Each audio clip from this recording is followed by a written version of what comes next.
एक बहुत ही प्यारे से शेड में, ये देखें ग्रीन का लाइट शेड है, बहुत खूबसूरत मैक्सी है। ये देखें बारीक स्टोन्स जो होते हैं ना उनका काम है इस पर, और बहुत हैवी मैक्सी है। ये देखें धागे का इतना नफीस सा काम हुआ हुआ है ना, ये कलियों वाली लॉन्ग लेंथ मैक्सी है।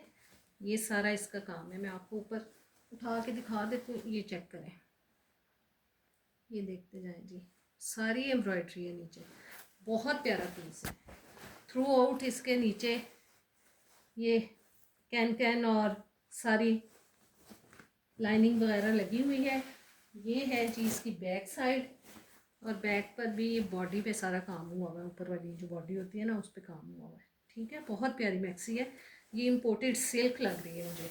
ठीक है, ये है जी इसका दुपट्टा। चेस्ट साइज़ जो है मैंने आपको बताया उसका 20 है, और लेंथ जो है ना वो 50 से भी ऊपर जा रही है, तकरीबन 54-56 तक उसकी लेंथ है। ये दुपट्टा है नेट का साथ, और ये पिंक कलर का चूड़ीदार पजामा है। ये जिसको लेनी है ना ये उसको मिलेगी 6500 में।